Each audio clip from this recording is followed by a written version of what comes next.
ৰক্তদান আৰু ইয়াৰ সজাগতাৰ ওপৰত গুৰুত্ব প্ৰদান কৰি ৰুক্মিণী গাঁৱত ৰক্তদান শিবিৰ। ৰূপজ্যোতি মিলন সংঘৰ বাকৰিত দীপলজ্যোতি হাজৰিকাৰ প্ৰচেষ্টা। এপলো এক্সেল কেয়াৰ হস্পিটেল আৰু গ্ৰেটাৰ আছাম মটৰচাইকেল এডভেঞ্চাৰ ক্লাবৰ সহযোগত বেচৰকাৰী সংস্থা আকিনছনৰ উদ্যোগ। নিমন্ত্ৰিত অতিথিৰূপে উপস্থিত থাকে চিকিৎসক অঞ্জনজ্যোতি চৌধুৰী, অসম গৌৰৱ চৈয়দ ইফতিকাৰ আহমেদ আৰু জ্যেষ্ঠ সাংবাদিক মানস কুমাৰ মহন্ত। শিবিৰত দুগৰাকী স্বেচ্ছামূলক ৰক্তদাতা ধ্ৰুৱজিৎ বৰদলৈ আৰু পল্লৱী দাসক উদ্যোক্তাৰ তৰফৰ পৰা সম্বৰ্ধনা প্ৰদান কৰা হয়। ৰক্তদান মহান দান আমি সকলোৱে জানো আৰু এই ৰক্তদান মহান দান কাৰ্যসূচীৰ আগত ৰাখি আকিনছন এটা বেচৰকাৰী সংগঠন তেওঁলোকৰ উদ্যোগত দীপলজ্যোতি হাজৰিকাৰ প্ৰচেষ্টাত এপলো এক্সেল কেয়াৰ হস্পিটেলৰ সহযোগত লগতে all Assam motorcycle adventure club মানে চমুকৈ GAMAC তেওঁলোকৰ সহযোগত আজি এই ৰক্তদান শিবিৰ সুচাৰুৰূপে অনুষ্ঠিত হয়। ইতিমধ্যে আমাৰ কাৰ্যসূচী আৰম্ভ হৈছে। আজি আমাৰ এই অনুষ্ঠানত উপস্থিত আছিল অসম গৌৰৱ বঁটাৰে সন্মানিত চৈয়দ ইফতিকাৰ আহমেদ ডাঙৰীয়া, চিকিৎসক অঞ্জনজ্যোতি চৌধুৰী, সংগীতজ্ঞ তেখেত আছিলে প্ৰণৱ দাস আৰু বহুকেইগৰাকী অতিথি আজি আমাৰ মাজত উপস্থিত আছিল। আজি খুব সুন্দৰকৈ আমাৰ এই অনুষ্ঠান অনুষ্ঠিত হৈছে। বিশেষকৈ আমি শলাগ ল'ব লাগিব GAMAC তেওঁলোকৰে 30টা চাগে বা 30টাতকৈ অধিক হ'ব তেওঁলোকৰ ফালৰ পৰা ইউনিট পাম। মুঠতে 50টা ইউনিট আজি আমি পাম আৰু ইয়াত সক্ৰিয়ভাৱে আমাক সহযোগ কৰিলে এপলো এক্সেল কেয়াৰ হস্পিটেল তেখেতসকলে সহযোগ কৰিলে। ইতিমধ্যে আমাৰ চলি আছে। আচলতে ৰক্তদান মহান দান এটা মহান কাৰ্যসূচী। যিগৰাকী ৰোগী ৰক্তৰ প্ৰয়োজন হয় সেই মুহূৰ্তত পৰিয়ালটোৱে যিদৰে হাহাকাৰ কৰি ঘূৰি ফুৰিবলগীয়া লাগে, তেওঁৰ পৰিয়ালটোৰ বাহিৰে হয়তো বেলেগে ইমান উপলব্ধি কৰিব নোৱাৰিব, কিন্তু সকলোৰে আহে এনেকুৱা বিপদ। গতিকে সেই মহান আচলতে এটা উদ্দেশ্য আগত ৰাখি আজি আকিনছনে এই কাৰ্যসূচী লৈছিলে।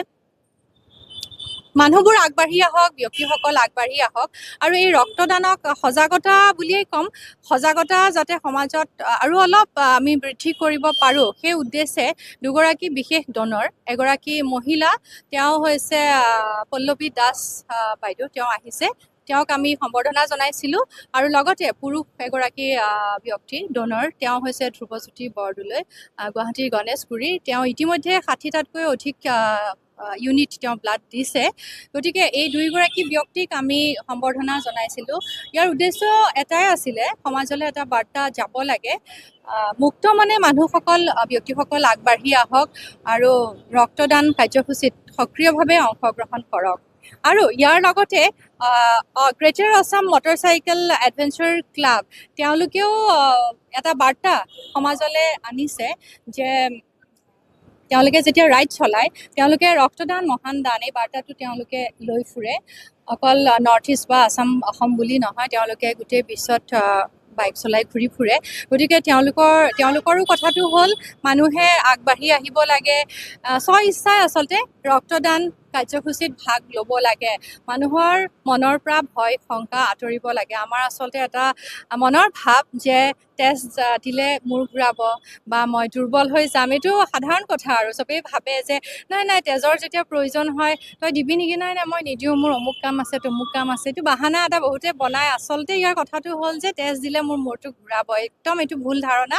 এইটো কোনেও এইটো কথা ভাবিব নালাগে, কাৰণ তেজ দিলে একো ক্ষতি নহয়, বৰঞ্চ বহুত ভালহে হয়। যিসকল নিৰোগী, মই যিসকল অসুস্থ বা মেডিকেশ্যন লৈ থাকে, টেবলেট খাই থাকে, বহুদিনীয়া ৰোগ আছে, তেওঁলোকৰ কাৰণে কোৱা নাই, কিন্তু যিসকল সুস্থ তেওঁলোকে কিন্তু ভাবিব নালাগে, তেওঁলোকে মুক্ত মনে ৰক্তদান কৰিব পাৰে। আপোনালোক আগবাঢ়ি আহক, সমাজলৈ এটা বাৰ্তা যাব লাগে। এই মুহূৰ্তত বহুত ৰোগী GMCH বুলি নহয়, গোটেইবোৰ আচলতে চিকিৎসালয়ত এই মুহূৰ্তত, মই কৈ থকা মুহূৰ্ততো হয়তো তেজৰ কাৰণে হাহাকাৰ কৰি ঘূৰি ফুৰিছে। গতিকে যেতিয়া এনেকুৱা ধৰণৰ এটা মহান কাম আজি আমাৰ আকিনছনৰ উদ্যোগত হৈ গ'ল, আমি ভাবোঁ মানে সমাজলৈ এটা হ'লেও অকণমান বাৰ্তা যাওক, সকলো আগবাঢ়ি আহক। আমি সহযোগিতা আগবঢ়াব পৰাৰ বাবে আমি সুখিত হয়। আৰু আগন্তুক দিনতো এনেকুৱা সামাজিক কামবোৰ বা মানুহৰ বাবে বা আমাৰ সমাজৰ কাৰণে যিমানখিনি কাম কৰি যাব পাৰিম আমি কৰি গৈ থাকিম। আৰু অকল আমি বুলিয়ে নহয়, আমাৰ অসমৰ ভিতৰতো প্ৰায় ক'বলৈ গ'লে 100কে বেছি ক্লাবছ আছে যোনে আজি বহুত বছৰ ধৰি কাম কৰি গৈ আহিছে, কিন্তু এইখিনি ইমান প্ৰচাৰ নহয়, মানুহে গম নাপায়। সেইকাৰণে আমি বস্তুখিনি একেলগতে চবে আগবাঢ়ি যিমান পাৰোঁ কৰি গৈ থাকিম।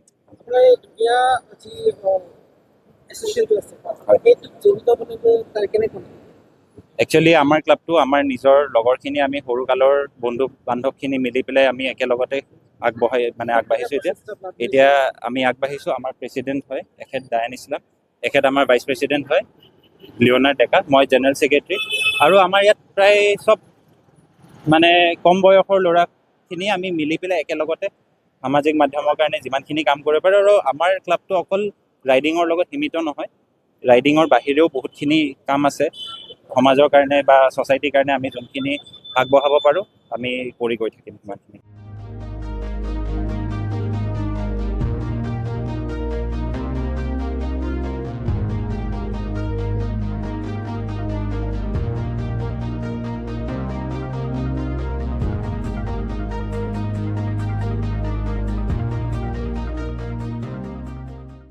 Stay informed, stay ahead.